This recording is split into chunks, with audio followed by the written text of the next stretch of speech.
Saudi अरब और पाकिस्तान के बीच पिछले कुछ समय से कुछ ज्यादा ही बातचीत और कुछ ज्यादा ही लेन देन चल रहा है।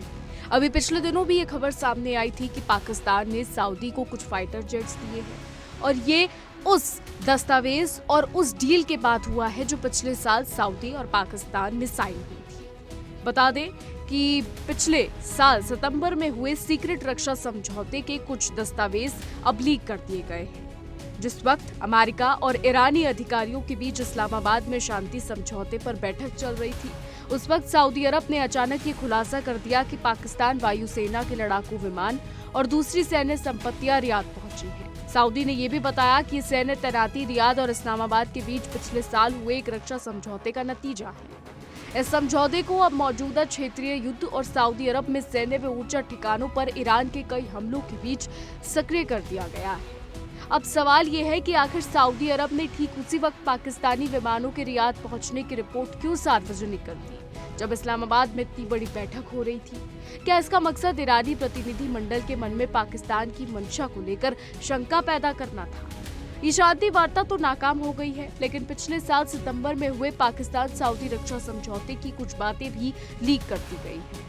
इस लीक डॉक्यूमेंट से पता चलता है कि पाकिस्तान अब खुद उस युद्ध में एक पक्ष बन सकता है जिसे खत्म करवाने के लिए वो मध्यस्थता कर रहा है। पाकिस्तान और सऊदी अरब ने अभी तक आधिकारिक तौर पर इस रक्षा समझौते की शर्तों को सार्वजनिक नहीं किया है।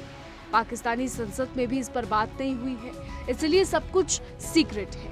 बता दें कि एक रिपोर्ट लीक हुई है और उस रिपोर्ट के मुताबिक समझौते की सबसे बड़ी बात यह है कि इसमें कलेक्टिव डिफेंस का प्रावधान है, यानी किसी भी एक देश पर हमला होने पर उसे दोनों देशों पर हमला माना जाएगा। ये नेटो के आर्टिकल 5 जैसा ही है। सऊदी अरब ने पाकिस्तान के परमाणु हथियारों तक पहुंच या उनके संरक्षण की गारंटी मांगी है। हालांकि आधिकारिक तौर पर इसे स्पष्ट नहीं किया गया, लेकिन सभी सैन्य संसाधनों के इस्तेमाल की बात इसमें शामिल है। दस्तावेजों से पता चलता है कि पाकिस्तानी सेना सऊदी अरब के साथ किसी भी सौदे में सिर्फ पारंपरिक बलों को शामिल करने में ही दिलचस्पी रखती थी और उसने इस दायित्व से परमाणु क्षमता को स्पष्ट रूप से बाहर रखने की मांग की थी। लेकिन क्या पाकिस्तान सऊदी को परमाणु मदद देगा, ये साफ नहीं किया है। इस समझौते की शुरुआत 14 दिसंबर 1982 को दोनों देशों के बीच हुए गोपनीय करार से हुई। इसका एक संशोधित रूप, जिसे सैन्य सहयोग समझौता MCA नाम दिया गया, उस पर 30 जुलाई 2005 को हस्ताक्षर किए गए। 2005 का समझौता ही 2025 में किए गए समझौते का आधार है। करीब वही बातें हैं। 2005 के इस गोपनीय समझौते में कहा गया है कि MCA का मकसद दोनों देशों के बीच सैन्य क्षेत्र में सहयोग को विकसित और करना है। ये विस्तार, प्रशिक्षण, सेना की तैनाती, रक्षा उत्पादन और टेक्नोलॉजी ट्रांसफर, अनुभवों के आदान प्रदान, हथियारों, उपकरणों, कलपुर्जों और सैन्य चिकित्सा सेवाओं की खरीद जैसे क्षेत्रों में किया जाएगा।